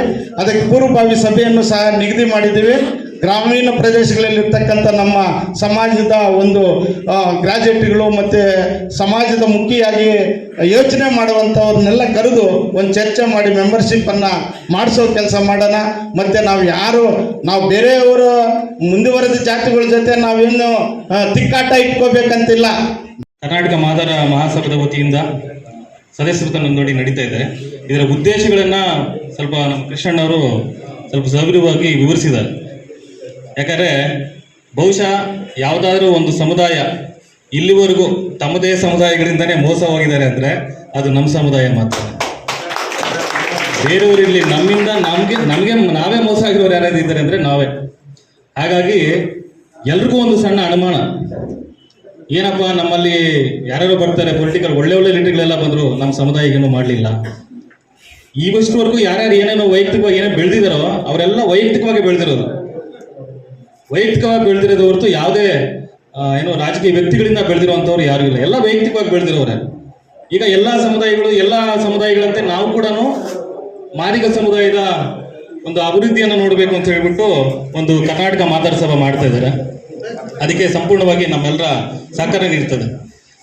ಅದರ ಜೊತೆಗೆ ಬಹಳ ಮುಖ್ಯವಾಗಿ ನಾವು ಇಲ್ಲಿವರೆಗೂ ಎಲ್ಲ ನಮ್ಮ ಸಮುದಾಯಗಳಾಗಿರುವಂಥ ಅನುಭವಗಳ ಮುಖಾಂತರ ನಾವೊಂದು ಅರ್ಥ ಮಾಡ್ಕೋಬೇಕಾಗಿತ್ತು. ಏನಂದ್ರೆ ಇಷ್ಟು ವರ್ಷಗಳು ನಾವು ಇನ್ನೊಬ್ಬರನ್ನ ಬೆಳೆಸೋದಕ್ಕೆ ನಮ್ಮ ಶಕ್ತಿ, ಸಾಮರ್ಥ್ಯ, ವಯಸ್ಸು ಎಲ್ಲ ದಾರಿ ಇರ್ತಿದ್ವಿ. ಹಾಳಾಗೋಗಿದೆ. 30-40 ವರ್ಷಗಳ ಹೋಗಿದೆ. ಇನ್ನು ಮುಂದೆ ಆದರೂ ನಮ್ಮನ್ನ ಅಂದ್ರೆ ನಮ್ಮ ಸಮುದಾಯವನ್ನ ಇರುವಂತ ಜನಗಳನ್ನ ಮೇಲೆ ತರುವಂತ ಒಂದು ಕೆಲಸಕ್ಕೆ ನಾವು ಇವತ್ತಾದ್ರೂ ಯೋಚನೆ ಮಾಡ್ತೀವ ಅಂತ. ಇವತ್ತು ಅದನ್ನ ಯೋಚನೆ ಮಾಡುವಂತ ಸಂದರ್ಭ ಬಂದಿದೆ. ಅದನ್ನ 100% ಆಗ್ಬೇಕಾಗಿದೆ. ನಮಗೆ ಬಹಳ ಮುಖ್ಯವಾಗಿ ಇಲ್ಲೇನು ಮಾದಿಗ ಸಮುದಾಯದ ಒಂದು ಮೀಸಲಾತಿಗಾಗಿ ಅಂದ್ರೆ ಎಲ್ಲ ಏನು ಒಳ ಮೀಸಲಾತಿಗಾಗಿ ಎಲ್ಲ ಸಮುದಾಯಗಳು ಅವ್ರಿಗೆ ಸಂಪಾದಿಸಬೇಕು ಅಂತ ಹೋರಾಟದಲ್ಲಿ ಎಲ್ಲ ಪರಿಶಿಷ್ಟ ಜಾತಿ ಸಮುದಾಯಗಳು ಹೋರಾಟಗಳು ಮಾಡ್ತಾ ಬಂದಿವೆ. ಅದರಲ್ಲಿ ಬಹಳ ಮುಖ್ಯವಾಗಿ ಇದು ಆಗ್ಲೇಬೇಕು ಅಂತ ಪಟ್ಟು ಹಿಡಿದಂತ ಸಮುದಾಯ ಯಾವುದು ಅಂದ್ರೆ ಮಾದಿಗ ಸಮುದಾಯ. ಈ ಮಾದಿಗ ಸಮುದಾಯದ ಆ ಒಂದು ನೇತೃತ್ವವನ್ನು ವಹಿಸಿಕೊಂಡಂತ ಹಿರಿಯರು ಏನಿದ್ದಾರೆ, ಮಾದಿಗ ದಂಡರ ಮುಖಂಡರುಗಳೇನಿದ್ದಾರೆ, ಇವರೆಲ್ಲ ಅಷ್ಟೇ. ಉದಾಹರಣೆಗೆ ನಾವು ಕೂಡ ಅಷ್ಟೇ, ನಾವು ದಲಿತ ಸಂಘಟನೆ ಮತ್ತೆ ಬೇರೆ ರೀತಿಯ ಸಂಘಟನೆಗಳಲ್ಲಿ ಇದ್ವೇ ಹೊರತು ಮಾದಿಗ ದಂಡರದಲ್ಲಿ ನಾವೆಲ್ಲ ಕೆಲಸಗಳೇನು ಅವಾಗೇನು ಮಾಡಿಲ್ಲ. ಬಟ್ ಆದ್ರೆ ಅವ್ರು ಶ್ರಮ ಪಟ್ಟಿದ್ದಾರೆ. ಅವರೆಲ್ಲ ಶ್ರಮ ಪಟ್ಟು ಅವರ ಹೋರಾಟದ ಪ್ರತಿಫಲ ಅವ್ರು ನೋಡಿ ಇನ್ನಾಗುತ್ತೆ ಅನ್ನುವಂಥ ಸಂದರ್ಭದಲ್ಲಿ ಎಲ್ಲರೂ ಹೋಗಿರೋದೆ. ನಾವು ಮಾದಿಗನಪ್ಪ ಅಂತ ಅವಾಗ ಎಲ್ಲರೂ ಹೋಗಿರೋರೇ ಹೊರತು ಅದನ್ನ ಮುನ್ನಡೆಸ್ಕೊಂಡು ಹೋಗಿರೋರಲ್ಲಿ ನಾವು ಕೂಡ ಇಲ್ಲ. ಮಾದಿಗ ದಂಡೋರ ಏನು ಸಂಘಟನೆಗಳೇನಿದೆ ಅವರೇ ಮುನ್ನಡೆಸ್ಕೊಂಡು ಹೋಗಿದ್ದಾರೆ. ಹಾಗಾಗಿ ನನ್ನ ಇದೇನಂದ್ರೆ ಆ ಹೋರಾಟವನ್ನ ಮುನ್ನಡೆಸ್ಕೊಂಡು ಹೋಗಿರುವಂತ ಏನು ಸಾಮರ್ಥ್ಯ ಇರುವಂತವ್ರೆ ಇದರ ಮುಂದಾಳತ್ವವನ್ನು ನೀವೇ ವಹಿಸ್ಕೋಬೇಕು ಅಂತ ನನ್ನ ಆಲೋಚನೆ. ಆಗ ಮಾತ್ರ ಅದಕ್ಕೆ ನ್ಯಾಯ ಕೊಡ್ತೀವಿ. ಯಾಕಂದ್ರೆ ಅವರು ಕಾಳಜಿಯಿಂದ ಮಾಡಿದ್ದಾರೆ. ಆ ಮಾಡಿರೋರಿಗೆ ಆ ಕ್ರೆಡಿಟ್ ಸಿಗಬೇಕು, ಆ ಗೌರವನೂ ಸಿಗಬೇಕು, ಅವ್ರಿಗೆ ಒಂದು ನಾಯಕತ್ವ ಸಿಗಬೇಕು. ಅವರಿಂದ ಹೋಗಕ್ಕೆ ರೆಡಿ ಇರ್ತೀವಿ. ಯಾಕಂದ್ರೆ ರಾಜಕಾರಣಿಗಳಿಂದ ಹೋಗಕ್ಕೆ ಯಾರು ರೆಡಿ ಇಲ್ಲ. ಯಾರು ನಂಬ್ತಾರೆ ಹೋಗಪ್ಪ ಅಂತ ಹೇಳ್ತಾರೆ, ಆಗಲ್ಲ. ನಾವು ಗ್ಯಾರಂಟಿ ಇಟ್ಕೊಳಕ್ಕಾಗಲ್ಲ. ಆದ್ರೆ ನೀವು ಉದಾಹರಣೆಗೆ ಒಂದು ಸಣ್ಣ, ಯಾಕಂದ್ರೆ ನಾವು ಬೇರೆ ಕಂಪೇರ್ ಮಾಡ್ತೀವಿ ಅಂತ ಏನ್ಬೇಡ. ಉದಾಹರಣೆಗೆ ಈ ನಿರ್ಮಲಾನಂದ ಸ್ವಾಮೀಜಿ ತಗೊಳ್ಳಿ, ಇನ್ನು ಒಕ್ಕಲಿಗ ಸಂಘದ ನಿರ್ಮಲಾನಂದ ಸ್ವಾಮೀಜಿ, ಅವರು ಆ ಸಮುದಾಯದಲ್ಲಿರುವಂಥ ಎಲ್ಲ ಒಕ್ಕಲಿಗ ಏನು ಸಮುದಾಯದ ಏನು ರಾಜಕಾರಣಿಗಳಿದ್ದಾರೆ ಏನಿದಾರೋ ಅವರೆಲ್ಲರೂ ಅವ್ರು ಹೇಳ್ದಂಗೆ ಮಾಡ್ತಾರೆ. ಆ ಸಮುದಾಯಗಳಿಗೆ ನೋಡಪ್ಪ, ನಮ್ಮ ಸಮುದಾಯಕ್ಕೆ ಏನಾದರೂ ಕಷ್ಟ ಆದಾಗ ನೀವೆಲ್ಲ ನಿಂತ್ಕೋಬೇಕು ಅಂತ ಅವ್ರಿಗೆ ಆರ್ಡರ್ ಪಾಸ್ ಆಗಿರ್ತದೆ. ಏನಾದರೂ ಹೆಚ್ಚು ಕಮ್ಮಿ ಆದ್ರೆ ಅವ್ರ ಹತ್ರನೇ ಹೋಗಿ ಡಿಸ್ಕಸ್ ಮಾಡ್ತಾರೆ. ಅದನ್ನ ಯಾರೇ ಆಗಲಿ, ಡಿ.ಕೆ. ಶಿವಕುಮಾರ್ ಎಷ್ಟೇ ದೊಡ್ಡ ಪೊಲಿಟಿಕಲ್ ಲೀಡರ್ ಆಗಲಿ, ಆರ್ ಅಶೋಕ್ ಎಷ್ಟೇ ದೊಡ್ಡ ಪೊಲಿಟಿಕಲ್ ಲೀಡರ್ ಆಗಲಿ, ಈ ಥರ ಬಿಜೆಪಿ ಸದಾನಂದ ಗೌಡರು, ಬೇರೆ ಯಾವ್ಯಾವ ಒಕ್ಕಲಿಗ ಸಮುದಾಯ ಯಾರೇ ಲೀಡರ್ಗಳಾಗಲಿ, ಅವರೆಲ್ಲರೂ ಅಷ್ಟೇ ರಾಜಕೀಯವಾಗಿ ಅವರು ಬೇರೆ ಬೇರೆ ಪಕ್ಷಗಳಲ್ಲಿದ್ದರೂ ಸಮೇತ ತಮ್ಮ ಸಮುದಾಯದ ವಿಷಯಗಳು ಬಂದಾಗ ಅವರೆಲ್ಲರೂ ಒಂದಾಗಿರ್ತಾರೆ. ಆದ್ರೆ ವಿಚಿತ್ರ ಏನಂದ್ರೆ ನಮ್ಮಲ್ಲಿ ನಮ್ಮ ಸಮುದಾಯಗಳು ಹೋದ್ರೂ ಪರವಾಗಿಲ್ಲ, ನಮ್ಮ ರಾಜಕೀಯ ಪಾರ್ಟಿಗೆ ಮುಖ್ಯ ಅನ್ನೋಂಥವ್ರು ಕೂಡ ಬಹಳ ಜನ ಆ ಒಂದು ಕಾರಣಕ್ಕಾಗಿ ನಾವು ತುಂಬಾ ಹೊಡೆದಾಗಿರುವಂತ ಸಂದರ್ಭ ನಡೆದಿದೆ. ಇನ್ನು ಮುಂದೆ ಅವ್ರು ನಡೀಬಾರ್ದು. ಯಾಕಂದ್ರೆ ಮುಂದಿನ ತಲೆಮಾರು ನಮಗಿನ್ನ ಹೆಚ್ಚು ಹೆಚ್ಚು ವಿದ್ಯಾವಂತರು, ಹೆಚ್ಚು ಹೆಚ್ಚು ಸಾಧನೆಗಳು, ಕನಸುಗಳನ್ನೆಲ್ಲ ಕಂಡುಕೊಂಡಿರೋರು ಬಹಳ ಜನ ಬರ್ತಾ ಇದಾರೆ. ಹಾಗಾಗಿ ಅವರ ಕನಸುಗಳನ್ನ ನುಚ್ಚುನೂರು ಮಾಡುವಂತ ಕೆಲಸಗಳು ನಮ್ಮಿಂದ ಇನ್ನ ಆಗಬಾರ್ದು ಅನ್ನೋದು. ಹಾಗಾಗಿ ಬಹಳ ಮುಖ್ಯವಾಗಿ ಈ ಒಂದು ಕರ್ನಾಟಕ ಮಾದಾರ ಸಭಾದ ಮುಖಂಡತ್ವಗಳು ಅಷ್ಟೇ ಅವರು ಪ್ರಾಮಾಣಿಕರು ಮತ್ತು ಎಲ್ಲಾ ಸಮುದಾಯಗಳನ್ನ ತಗೊಂಡೋಗುವಂತ ನಿಟ್ಟಿನಲ್ಲಿ ಇರಬೇಕು. ನಮ್ಮ ಮಾದಾರ ಚೆನ್ನೈ ಸ್ವಾಮೀಜಿಗಳು ಇದ್ದಾರೆ. ಬಹುಶಃ ಅವ್ರನ್ನ ಪರ್ಸನಲ್ ಆಗಿ ಯಾರ್ಯಾರು ಭೇಟಿಯಾಗಿದಾರೋ ಗೊತ್ತಿಲ್ಲ, ನಾನು ಭೇಟಿಯಾಗಿಲ್ಲ. ಒಂದು ಸಮುದಾಯದ ಸ್ವಾಮೀಜಿ ಅಂದಾಗ ಆ ಸಮುದಾಯದಲ್ಲಿರುವಂಥ ಎಲ್ಲಾ ರಾಜಕಾರಣಿಗಳನ್ನ, ಎಲ್ಲಾ ಮುಖಂಡರನ್ನ, ಎಲ್ಲಾ ಸಂಘಟನೆಗಳ ಮುಖಂಡರನ್ನ, ಹಿರಿಯರನ್ನ ಇವರೆಲ್ಲ ಒಗ್ಗೂಡಿಸ್ಕೊಂಡು ಒಂದು ವ್ಯವಸ್ಥಿತವಾಗಿ ಒಂದು ಮಾಡಬೇಕಾಗಿತ್ತು. ಇವಾಗ ಒಂದು ಸ್ಟಾರ್ಟ್ ಮಾಡಿದ್ದಾರೆ, ಆದ್ರೆ ಅವ್ರ ಜನಗಳ ಬಳಿ ಇನ್ನೂ ಬಂದಿಲ್ಲ. ಬರ್ಬೋದು, 100% ಅವ್ರು ಬರ್ಬೋದು. ಯಾಕಂದ್ರೆ ಒಂದು ಸಮುದಾಯವನ್ನ ಲೀಡ್ ಮಾಡುವಂತ ಶಕ್ತಿ ಯಾರಿಗಿರುತ್ತೆ ಅಂದ್ರೆ ಅವರು ಪಕ್ಷಾತೀತವಾಗಿ ಮಾಡ್ಬೇಕು ಅಂದ್ರೆ ಆ ವ್ಯಕ್ತಿನೂ ಪಕ್ಷಾತೀತವಾಗಿ ಇರಬೇಕು ಅಲ್ವಾ. ಯಾರಾದ್ರೂ ಒಬ್ಬನ್ನ ನಾವು ನಂಬಬೇಕು, ಪಕ್ಷಾತೀತವಾಗಿ ಇವ್ರು ಇರ್ತಾರೆ ಅಂದ್ರೆ ಆ ವ್ಯಕ್ತಿ ಕೂಡ ಪಕ್ಷಾತೀತವಾಗಿರ್ಬೇಕು. ಹಾಗಾಗಿ ಮಾದಾರ ಚೆನ್ನೈ ಸ್ವಾಮೀಜಿಗಳು ಒಂದು ಸಮುದಾಯದ ಸ್ವಾಮೀಜಿ ಆಗಿರೋದ್ರಿಂದ ಅವರು ಪಕ್ಷಾತೀತವಾಗಿ ಎಲ್ರಿಗೂ ನ್ಯಾಯ ಕೊಡಿಸಬಲ್ಲರು, ಎಲ್ಲರ ಒಂದು ಕಷ್ಟ ಸುಖಗಳನ್ನ ಕೇಳಬಲ್ಲರು. ಯಾಕೆ ನಮ್ಮ ಪ್ರಸನ್ನಾನಂದ ಸ್ವಾಮೀಜಿ ST ಸಮುದಾಯದ ಸ್ವಾಮೀಜಿಗಳಿದ್ದಾರೆ. ಅವರು ಆ ಸಮುದಾಯದ ಏನೇ ಸಮಸ್ಯೆ ಆಗಲಿ, ಎಲ್ಲೇ ಆಗಲಿ, ಎಲ್ಲಿಂದನೋ ಎಲ್ಗೋ ಬರ್ತಾರೆ. ಬೇಕಾದ್ರೆ ಬೀದರ್ಗೂ ಹೋಗ್ತಾರೆ, ಬೀದರಿಂದ ಬೇಕಾದ್ರೆ ಮಂಗಳೂರಿಗೂ ಹೋಗ್ತಾರೆ, ಮೈಸೂರಿಗೆ ಹೋಗ್ತಾರೆ, ಎಲ್ಲ ಕೊಡ್ತಾರೆ. ಎಲ್ಲೆಲ್ಲಿ ಅವ್ರ ಸಮುದಾಯ ಇದೆ ಅಲ್ಲೆಲ್ಲ ಹೋಗ್ತಾರೆ. ನಮ್ಮ ಸಮುದಾಯದ ಸ್ವಾಮೀಜಿಗಳು ಕೂಡ ಆ ಮುಂದೆ ಬರಬೇಕಾಗ್ತದೆ, ಆ ರೀತಿ ನಡ್ಕೋಬೇಕಾಗ್ತದೆ. ಜೊತೆಗೆ ಅವರೆಲ್ಲರೂ ಅಷ್ಟೇ ಸಮುದಾಯದ ಹಿತವನ್ನ ಕಾಪಾಡೋದ್ರಲ್ಲಿ ಅವ್ರ ಮೊದಲ ಪ್ರಿಫರೆನ್ಸ್ ಇರಬೇಕು. ಆಗ ಮಾತ್ರ ನಾವು ನಂಬೋದು. ಯಾಕಂದ್ರೆ ಇವಾಗ ಉದಾಹರಣೆಗೆ ನಾನು ರಾಜಕಾರಣಿ ಆಗ್ಬಿಟ್ಟು ಬರೀ ನನ್ನ ಕುಟುಂಬ, ನನ್ನ ಮಕ್ಕಳು, ನಂದೇ ಅಂತ ಹಾಕೊಂಡು ಹೋಗ್ತಾ ಇದ್ರೆ ಯಾರು ನಂಬಲ್ಲ. ಒಂದ್ ವೇಳೆ ನಮಸ್ಕಾರ ಮುಂದೆ ಹಾಕೋರು ಹಿಂದ್ಗಡೆ ದೊಡ್ಡ ಲೋಫರಪ್ಪ ಅಂತ ಬೈಕೊಂಡ್ ಬಿಡ್ತಾರೆ, ಇವನಿಗೋಸ್ಕರ ಅಷ್ಟೇ ಅಂತ. ಆತರ ನಾಯಕತ್ವಗಳು ಬೇಡ ನಮಗೇನಂದ್ರೆ. ಇನ್ನು ಮುಂದೆ ಪ್ರತಿಯೊಬ್ಬರು ಅಷ್ಟೇ, ಇಲ್ಲಿರುವಂತ ಪ್ರತಿಯೊಬ್ಬರು ನಾವು ಯಾವುದೇ ನಮ್ಮ ಸಮುದಾಯದ ಯಾರ್ಯಾರು ಲೀಡರ್ ಬರಲಿ, ಯಾರೇ ರಾಜಕಾರಣಿ ಆಗಲಿ, ಒಳ್ಳೆ ಸ್ಥಾನಕ್ಕೆ ಹೋಗ್ಲಿ, ಸಂತೋಷ ಪಡೋಣ. ಆದ್ರೆ ಅವರು ಆ ಸ್ಥಾನಕ್ಕೆ ಹೋಗಿ ಏನು ಮಾಡಬೇಕು, ವಾಪಸ್ಸು ನಮ್ಮ ಸಮುದಾಯಗಳಿಗೆ ಕೆಲಸ ಮಾಡಬೇಕಾಗ್ತದೆ. ನಮಗೆ ತೊಂದರೆ ಆಗಬೇಕು. ಉದಾಹರಣೆಗೆ ಮೊನ್ನೆ ನಮ್ಮ ಓಬಯ್ಯ ಸರ್ ಲೆಕ್ಚರರು ನಮ್ಮ ಸಮುದಾಯದವ್ರೆ, ಅವ್ರಿಗಷ್ಟು ಸಮಸ್ಯೆ ಇತ್ತು. ಸಪೋಸ್ ಏನಾದ್ರೂ ಇದನ್ನ ಒಂದು ತಿಂಗಳಿಂದ ಏನಾದ್ರು ನಡೆದು ನಾವೆಲ್ಲ ಸ್ವಲ್ಪ ಒಗ್ಗಟ್ಟಾಗೆಲ್ಲ ಗಟ್ಟಿಯಾಗಿ ಇದ್ದಿದ್ರೆ ನಾವೆಲ್ಲ ನಿಂತು ಕೇಳ್ಬೋದಾಗಿತ್ತು. ನಮ್ಮ ಸಮುದಾಯದ ಒಬ್ಬ ಪ್ರಾಮಾಣಿಕವಾಗಿರುವಂತ ಒಬ್ಬ ಹೆಡ್ ಮಾಸ್ಟರ್ಗೆ ಈ ತರ ನೀವು ಉದ್ದೇಶಪೂರ್ವವಾಗಿ ತೊಂದರೆ ಕೊಡ್ತೀರ ಅಂತ ನಾವು ಕೇಳ್ಬೋದಾಗಿತ್ತು. ಇವಾಗ ಅವ್ರು ಸಸ್ಪೆಂಡ್ ಆಗ್ಬಿಟ್ಟಿದ್ದಾರೆ. ಸಮುದಾಯದಲ್ಲಿ ಈ ತರ ಸಮಸ್ಯೆಗಳು ಬಂದಾಗ ನಾವೆಲ್ಲ ಎಲ್ಲಿರ್ಬೇಕಾಗುತ್ತೆ. ಆವಾಗ ನಮ್ಗೆ ರಾಜಕಾರಣ ಬೇಕಾಗಿಲ್ಲ, ರಾಜಕೀಯ ಬೇಕಾಗಿಲ್ಲ, ನಮ್ಮ ಸಮುದಾಯದ ವ್ಯಕ್ತಿಯ ರಕ್ಷಣೆಯನ್ನ ಮಾಡ್ಕೊಳ್ಬೇಕಾಗಿರುವಂತ ಕರ್ತವ್ಯ ನಮ್ಮಲ್ಲಿ ಇರಬೇಕು. ಆ ನಿಟ್ಟಿನಲ್ಲಿ ನಾವೆಲ್ಲರೂ ಒಂದಾಗಿರ್ಬೇಕು. ನಮ್ಮ ಕವಾಲಿ ಮೇಷ್ಟ್ರು ಹೇಳಿದ್ರು, ನಮ್ದು ಏನಾದ್ರೂ ಒಂದು ಸಮಸ್ಯೆ ಆದ್ರೂ ಅದಕ್ಕೆಲ್ಲರೂ ನಾವು ಭಾಗಿಯಾಗಿದ್ದಾರೆ. ಈಗ ಆಲ್ರೆಡಿ ಭಾಗಿಯಾಗಿದ್ದೀರಾ, ಇದಕ್ಕೆ ಮುಂಚೆ ಅದೇ ತರನೇ ಇರಬೇಕು ಅಂತ. ಜೊತೆಗೆ ನಮಗೆ ನೌಕರು, ಇವಾಗ ನಮ್ಮ ಕೃಷ್ಣನ ಹೇಳ್ತಾ ಇದ್ರು, ನೌಕರರು ಇವತ್ತು ಹಲವಾರು ಜನ ನಮ್ಮಲ್ಲಿ ಅಂದ್ರೆ ಒಳ್ಳೆ ಪೊಸಿಷನ್ಗೆ ಹೋಗೋರು ಕಡಿಮೆ ಆಗಿದ್ದಾರೆ ಅಂತ. IAS ಆಗಲಿ IPSಗಳಾಗಲಿ ಒಳ್ಳೆ ಪೊಸಿಷನ್ಗೆ ಹೋಗುವಂಥವ್ರು ಕಡಿಮೆ ಆಗಿದ್ದಾರೆ ಅಂತ. ಇದಕ್ಕೆ ಮುಂಚೆ ಹೋಗ್ತಾ ಇದ್ರು, ಇವಾಗ ಹೋಗ್ತಾ ಇಲ್ಲ. ಇದಕ್ಕೆ ಮುಂಚೆ MBBS ಅಲ್ಲಿ ನಮ್ಮಲ್ಲಿ ಬಹಳ ಜನ ಹೋಗ್ತಾ ಇದ್ರು, ಇವಾಗ ಮೆಡಿಕಲ್ ಸ್ಟೂಡೆಂಟ್ಸ್ ಸಂಖ್ಯೆ ಕೂಡ ನಮ್ಮಲ್ಲಿ ಕಡಿಮೆ ಆಗ್ತಾ ಇದೆ. ಇಂಜಿನಿಯರಿಂಗ್ ಏನಪ್ಪ ಅಂತ ಡಿಗ್ರಿ ತರ ಆಗೋಗಿದೆ, ಬಹಳ ಜನ ಹೋಗ್ತಾರೆ. ಇದಕ್ಕೆಲ್ಲ ಟ್ರೈನಿಂಗ್ ಎಲ್ಲಿ ಕೊಡಕ್ಕೆ ಸಾಧ್ಯ? ಉದಾಹರಣೆಗೆ ನೀಟ್ ಎಕ್ಸಾಮ್ ತಗೊಳ್ಳಿ, ಅದನ್ನ ಪಡಿಬೇಕು ಅಂದ್ರೆ ಒಳ್ಳೆ ಕೋಚಿಂಗ್ ಪಡಿಬೇಕಂದ್ರೆ ಇವಾಗ ಉದಾಹರಣೆಗೆ ಪ್ರದೀಪ್ ಈಶ್ವರ್ ಇದಾರಲ್ಲ, ಅವ್ರದ್ದೊಂದು ಕೋಚಿಂಗ್ ಇನ್ಸ್ಟಿಟ್ಯೂಟ್ ಇದೆಯಲ್ಲ, ಯಾವ್ದದು? ಪರಿಶ್ರಮ. ಅಲ್ಲಿ ಪರಿಶ್ರಮ ಹೆಸರು 3 ಲಕ್ಷ ಕೊಡ್ಲಿಲ್ಲ ಅಂದ್ರೆ ನೀವು ಪರಿಶ್ರಮಕ್ಕೆ ಬೆಲೆನೇ ಇಲ್ಲ. 3 ಲಕ್ಷ ಕೊಟ್ರೇನೆ, 3 ಲಕ್ಷ ಕೊಟ್ಟು ನಮ್ಮಲ್ಲಿ ಹೋಗುವಂತ ಸಾಮರ್ಥ್ಯ ಇರೋರು ಎಲ್ಲಿ? ಇವಾಗ ಬುದ್ಧಿವಂತಿಕೆ ಇದ್ರು ಅವರಿಗೆ ಆ ಕೋಚಿಂಗ್ ಸಿಗ್ತಾ ಇಲ್ವಲ್ಲ. ಸೊ ಅದಕ್ಕೆ ಅವ್ರು ಹೇಳ್ದಂಗೆ ಇವಾಗ ಒಂದ್ ವೇಳೆ ಮೆಡಿಕಲ್ ಕಾಲೇಜು ಅಥವಾ ಇಂಜಿನಿಯರಿಂಗ್ ಕಾಲೇಜ್ ಅಂದ್ರೆ ಅದೊಂದು ರೂಲ್ಸ್ ಪ್ರಕಾರ ನಡೀತವೆ. ಅದು ಮಾದಿಗ ಮಹಾಸಭಾದಿಂದ ಇಂಜಿನಿಯರಿಂಗ್ ಕಾಲೇಜ್ ಇದೆ, ಮಾದಿಗ ಮಹಾಸಭಾದಿಂದ ಮೆಡಿಕಲ್ ಕಾಲೇಜ್ ಆಗಿದೆ ಅಂತ ಹೇಳ್ಬಿಟ್ಟು ಎಲ್ಲರೂ ಮಾದಿಗನೇ ತುಂಬಿಸಲ್ಲ ಅಲ್ಲಿ. ಅದಕ್ಕೂ ಸೇಮ್ ಕೋರ್ಸಿಂಗ್ ಪ್ರಕಾರ ನಡೆಯುತ್ತೆ. ಆದ್ರೆ ನಮ್ಮಲ್ಲಿ ಅದಕ್ಕೆ ಹೋಗುವಂತವ್ರ ಸಂಖ್ಯೆ ಹೆಚ್ಚು ಮಾಡಬೇಕು ಅಂದ್ರೆ ಅದಕ್ಕೆ ತಕ್ಕನಂಗೆ ಕೋಚಿಂಗ್ ಸೆಂಟರ್ಸ್ ಆಗಲಿ, ಅದಕ್ಕೆ ಸಂಬಂಧಪಟ್ಟಂಗೆ ಇದನ್ನ ಕಾರ್ಯಕ್ರಮ ನಡಿಬೇಕಾಗ್ತದೆ. ಬರೀ ನಾವು ಉದ್ಯೋಗಸ್ಥರೇ ಆಗ್ಬಿಟ್ರೆ ನಾವಿನ್ನು ಮುಂದಿನ ಸಮುದಾಯ ಏನೂ ಆಗಲ್ಲ. ಉದಾಹರಣೆಗೆ ನಾವು ಎಲ್ಲೆಲ್ಲಿಲ್ಲ ಅಂದ್ರೆ ನಾವಿರೋದು ಓನ್ಲಿ ಒಂದು 6% ಅಲ್ಲಿ ಒಂದು 3% ಅಷ್ಟೇ ನಾವು ಉದ್ಯೋಗಸ್ಥರಿದ್ದೀವಿ ಅಷ್ಟೇ. ಒಂದು ಕರ್ನಾಟಕ ಎಲ್ಲ ಲೆಕ್ಕ ಹಾಕೊಂಡ್ರು ನಾವು ಎಷ್ಟು MLAಗಳಿದ್ದೀವಿ? ಎಷ್ಟಿದೀವಣ್ಣ? MLAಗಳು ಬರೀ ನಮ್ಮ ಸಮುದಾಯದಲ್ಲಿ ಇರೋರು ಲೆಕ್ಕ ಹಾಕೊಳ್ಳಿ. 4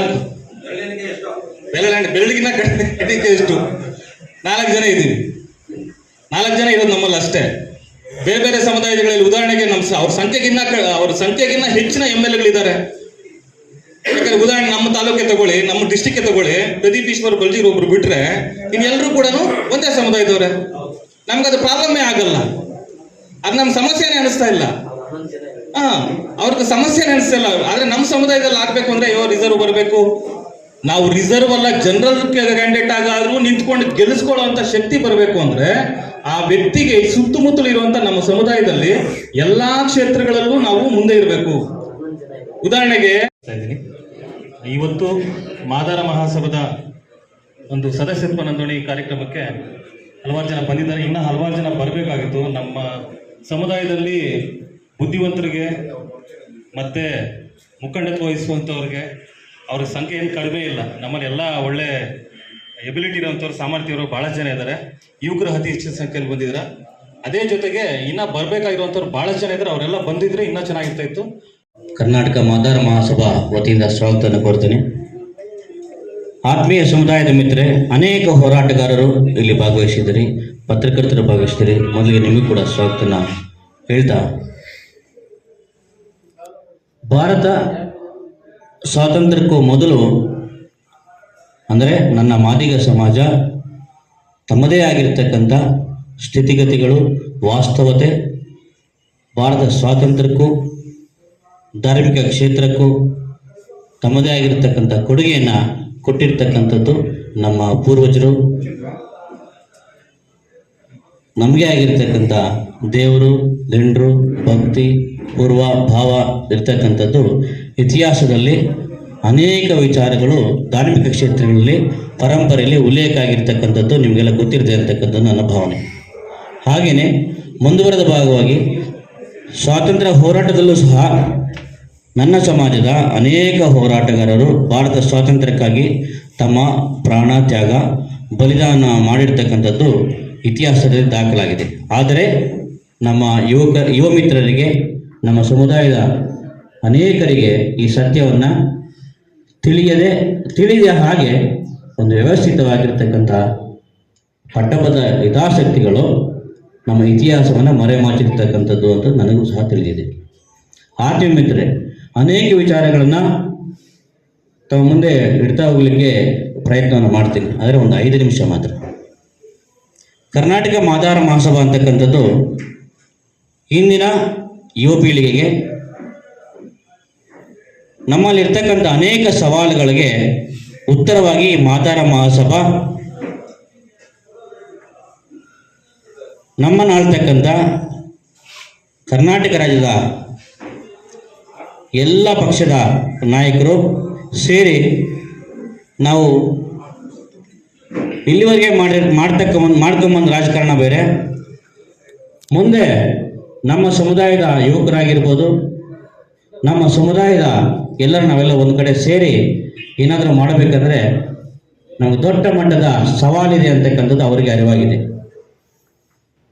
ಅವರಿಗೆ ಅರಿವಾದ ನಂತರ ಅನೇಕ ನಮ್ಮ ಸಮುದಾಯದ ಚಿಂತಕರು, ವಿದ್ವಾಂಸಕರು, ಅಡ್ವೊಕೇಟ್ಸು, ಪ್ರಗತಿಪರರು, ಹೋರಾಟಗಾರರು ಎಲ್ಲರೂ ಸೇರಿ ಅನೇಕ ವಿಚಾರಗಳನ್ನು 2013-15 ಚರ್ಚೆ ಮಾಡಿ ಈ ಕರ್ನಾಟಕ ಮಾದಾರ ಮಹಾಸಭಾ ಮಾಡಿದ್ರೆ ನಮ್ಮ ಸಮುದಾಯಕ್ಕೆ ಉಳಿಗಾಲ, ನಮ್ಮ ಸಮುದಾಯದ ಯುವ ಶಕ್ತಿಗೆ ನಾವೇನಾದರೂ ಒಂದು ಕೊಡುಗೆ ಮಾಡಲಿಕ್ಕೆ ಸಾಧ್ಯ ಇದೆ. ಇಲ್ಲಾಂದರೆ ನಾವು ನಮ್ಮ ಸಮುದಾಯ ಮತ್ತಷ್ಟು ಸಂಕಷ್ಟಕ್ಕೆ ಸಿಕ್ಕಾಕೊಳ್ಳೋದ್ರಲ್ಲಿ ಎರಡನೇ ಮಾತಿಲ್ಲ ಅಂತಕ್ಕಂಥದ್ದು ಅವರಿಗೆ ಅರಿವಾಗಿ ಕರ್ನಾಟಕ ಮಾದಾರ ಮಹಾಸಭಾ ಮಾಡಿರ್ತಕ್ಕಂಥದ್ದು.